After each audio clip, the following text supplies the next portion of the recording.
ராஜசேகர்,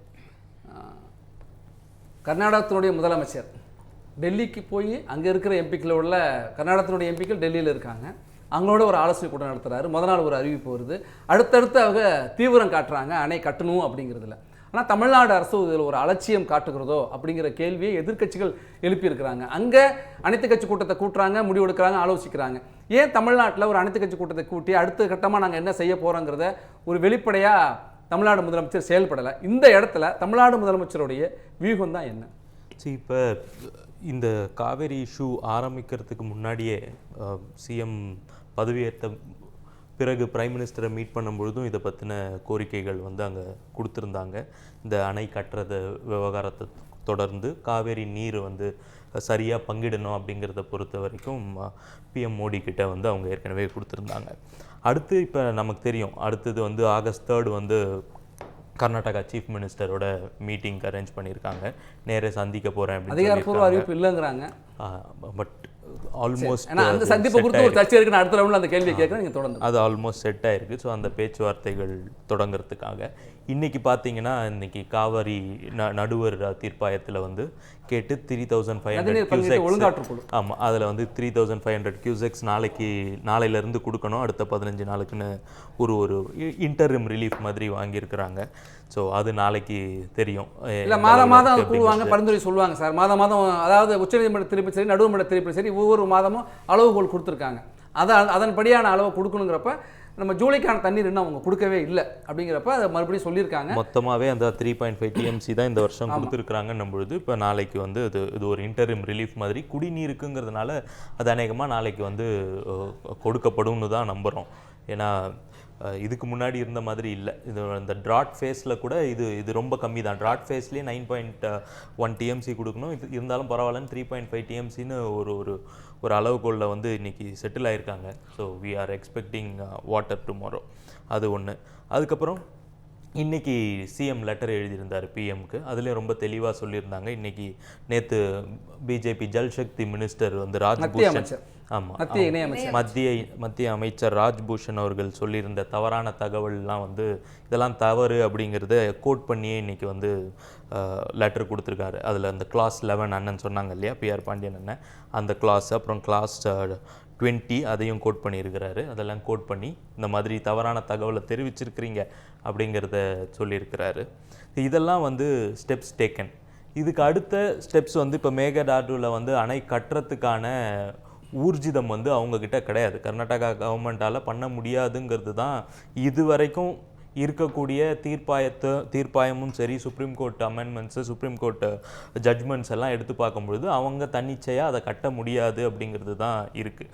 ஆனால் இந்த தண்ணி பகிர்தலில் நிறைய மாற்றங்கள் வந்து செய்ய வேண்டியது இருக்குது. நமக்கு வந்து ஒரு டேட்டா, கிளியர் டேட்டா இருக்கிறது இல்லை.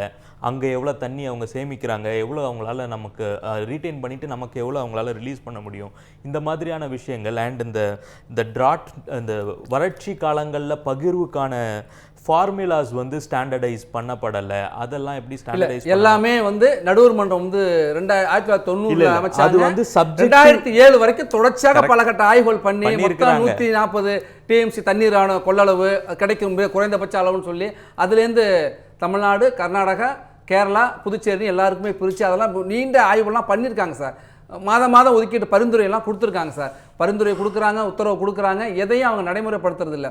தமிழ்நாட்டை பொறுத்த வரைக்கும் ஒரு உபரி நீருக்கான வடிகால் பகுதியாக தான் அவர்கள் பயன்படுத்துகிறாங்கன்னு தொடர்ச்சியான குற்றச்சாட்டு விவசாயத்தில் வைக்கிறாங்க. இந்த சூழலில் தான் வருகின்ற இப்போ கூட 4 முக்கிய அணைகளில் 60 TMC வரைக்கும் தண்ணி இருக்குங்கிறாங்க. தண்ணி சுத்தரம் இல்லாமலாம் இல்லை, வறண்டெல்லாம் இல்லை. இந்த சூழலில் வருகிற மிச்ச சொச்ச தண்ணியையும் தடுக்கிற அளவுக்கு தான் இந்த மேகதாது அணையை அவங்க கொண்டு வராங்க. இந்த டிபிஆர் வந்து கடந்த பிஜேபி ஆட்சியர் பசவராஜ் பொம்மை இருக்கிறப்பயுமே இந்த முயற்சி கிட்டத்தட்ட அது ஒரு 20 வருஷத்துக்கு மேலே அந்த பேச்சு வந்துட்டு தான் இருக்குது. இப்போ ஒரு முதலமைச்சர் வந்ததுக்கப்புறம் காங்கிரஸ் இந்த அரசில் அங்கம் பெற்றிருக்கு. காங்கிரஸ் தான் அங்கே முதலமைச்சராக இருக்கு. நீங்கள் 3ஆம் தேதி போறாருங்கிறீங்க. 3ஆம் தேதி போகிறதே இதில் பேச்சுவார்த்தைக்கே இடம் இல்லை. பேச்சுவார்த்தைங்கிறது ஏற்கனவே பல கட்ட பேச்சுவார்த்தை நடத்தி அது நடைமுறை என்னன்னு ரிசல்ட் பார்த்துட்டோம். சட்ட ரீதியான தீர்வு மட்டும்தான். ஒன்று அதை தீவிரப்படுத்தணும், அல்லது முதலமைச்சர் நேரடியாக எல்லா அனைத்து கட்சிகளும் அழைச்சிட்டு போய் பிரதமரை சந்திக்கணும் அப்படிங்கிறாங்க. ஸோ இது ரெண்டுமே நடக்கும், எதிர்பார்ப்போம். ஏன்னா இப்போ சட்ட ரீதியான முன்னெடுப்புகள் எடுத்துகிட்டு தான் இருக்கிறாங்க கவர்மெண்ட் சைட்லேருந்து, தமிழ்நாடு கவர்மெண்ட் சைட்லேருந்து ஒவ்வொரு ஸ்டெப்ஸும் அதை வந்து விரைவுபடுத்திட்டு தான் இருக்காங்க நீங்கள் சொன்ன மாதிரி. அண்ட் நீங்கள் சொன்னதில் வந்து இந்த ட்ராட் ஃபேஸுக்கான ஃபார்முலாஸ் வந்து ஸ்டாண்டர்டைஸ் பண்ணப்படலை. இவ்வளோ இருந்ததுன்னா இவ்வளோ தண்ணி வந்து தமிழ்நாட்டுக்கு கொடுக்கணும் அப்படிங்கிறது இல்லை. அது வந்து அந்தந்த மாதம் வந்து இந்த தீர்ப்பாயத்தில் போய் பேசி அதில் எவ்வளோ வந்து கன்சாலிடேட்டட் வாட்டர் எடுத்துக்க முடியுமோ அந்த மாதிரி தான் ஃபார்முலா வந்து ஒரு ஸ்டாண்டர்டைஸ்டாக இல்லை. இவ்வளோ இருந்தால் இவ்வளோ தண்ணி கொடுத்துருணுங்க அப்படிங்கிற மாதிரி இல்லை. ஸோ அதுக்கான முயற்சிகளும் முன்னெடுப்புகளும் வந்து தமிழக அரசாங்கம் சைட்ல இருந்து முன்னெடுத்து. ராஜசேகர், ஒரு மாநிலங்களவை உறுப்பினர் இடம் கிடைக்குது, அது காங்கிரஸுக்கு கொடுக்குறாங்க. காங்கிரஸ் அங்கே ஆட்சியில் இருக்கிறாங்க கர்நாடகத்தில். மிக எளிதாக தீர்க்க வேண்டிய ஒரு பிரச்சனை. ஆனால் முதலமைச்சர் சரியான கவனம் அதை கொடுக்காதனால சட்டப்பேரவையில் தீர்மானம் நிறைவேற்றி இத்தனை நாள் ஆகுது. நீங்கள் 3ஆம் தேதி தான் சொல்கிறீங்க, இன்னும் அதிகாரப்பூர்வமாக அறிவிப்பில்லை. இவ்வளவு காலதாமதம். அங்கே பூர்வாங்க பணிகளை தொடங்கிட்டாங்க. ஒரு பக்கம் டெல்லிக்கே சென்று அனைத்து கட்சி கூட்டத்தை இல்லை அங்கே போயிட்டு வந்து பேர் பண்ணி சொல்கிறாங்க. நம்ம அடுத்தது கேட்கலாம். பண்ணுறதுக்கான சாத்தியக்கூறு கிடையாதுங்கிறது உங்களுக்கு தெரியும், ரைட்? டிபிஆரை ரிட்டர்ன் தான் பண்ணியிருக்கிறாங்க சென்ட்ரல் கவர்மெண்ட்ல இருந்து. இது வரைக்கும் அதுக்கான எந்த கிளியரன்ஸோ என்விரான்மெண்டல் கிளியரன்ஸோ கர்நாடகத்தோட வரலாறு நான் உங்களுக்கு இல்லை கர்நாடகத்தோட வரலாறு தெரிஞ்சுங்க. அந்த அதுக்கு முன்னாடி ஒரு 7-8 அணைக்கு கட்டியிருக்காங்க, 1000 ஏரிகளுக்கு மேலே வெட்டியிருக்காங்க. 1974 பாசன பரப்பு வெறும் 7 லட்சம் ஏக்கர். இன்னைக்கு அது 14 லட்சம் ஏக்கரா என்ன பண்ணிட்டு இருந்தாங்க? இது எல்லாமே ஆமா, இது எல்லாமே இங்க என்ன பண்ணிட்டு இருந்தாங்க? மாநில இல்ல இப்பயும் அப்படி விதிகள் மீறதான் இந்த பதட்டம். நான் இப்போ சொல்றேன் 74ல விதிகள் மீறப்படலங்கறேன். ஏன்னா 24 அக்ரிமெண்ட் 74ல ரினியூவல் பண்ணனும். அப்ப இருந்த டிஎம்கே கவர்மெண்ட் அதை பண்ணாம அவங்க வந்து அணை கட்டுறதுக்கு இவங்க தான் அலோ பண்ணி இருக்காங்க. அலோ பண்ணனால அவங்க அணை கட்டிட்டாங்க. அந்த சிச்சுவேஷன் இப்ப கிடையாது. ஏன்னா அன்னைக்கு இங்க இருந்த கவர்மெண்ட்டுக்கும் இன்னைக்கு இங்க இருக்கிற கவர்மெண்ட்டுக்கும் ஒரு பெரிய டிஃபரன்ஸ் இருக்குங்கிற. ஏன்னா அன்னைக்கு இருந்த கவர்மெண்ட் வந்து அவங்க அக்ரிமெண்ட் ரினியூ பண்ண மாட்டாங்க. சுப்ரீம் கோர்ட்ல போட்ட பெட்டிஷனை 1972-73 வந்து வித்ட்ரா பண்ணிடுவாங்க. இந்த மாதிரியான வேலைகள் தமிழக மக்களுக்கு வந்து வஞ்சிக்கக்கூடிய வேலைகளை அன்னைக்கு செய்துட்டாங்க. இன்னைக்கு இருக்கிற சூழ்நிலையில தமிழக அரசாங்கத்துடைய கைகள் வந்து எந்த அளவுக்கு நீட்ட முடியும் அப்படிங்கிறதையும் நம்ம பார்க்க வேண்டியது இருக்கு. ஒன்று லீகல் பேட்டிலுக்கு உள்ள கொண்டு போகலாம். லீகல் பேட்டில் வேற மாதிரியும் கொண்டு போகலாம். கண்டெம்ட் பெட்டிஷன் கூட ஃபைல் பண்ண முடியும். இவங்க வந்து தீர்ப்பாயம் சொன்னதை கூட இவங்க வந்து மதிக்கிறது இல்லை, அதை செய்யறது இல்லைன்னு சொல்லிட்டு ஒரு கண்டெம்ட் பெட்டிஷன் ஃபைல் பண்ணி அந்த பேட்டில் ஒரு சைடு கொண்டு போகலாம்.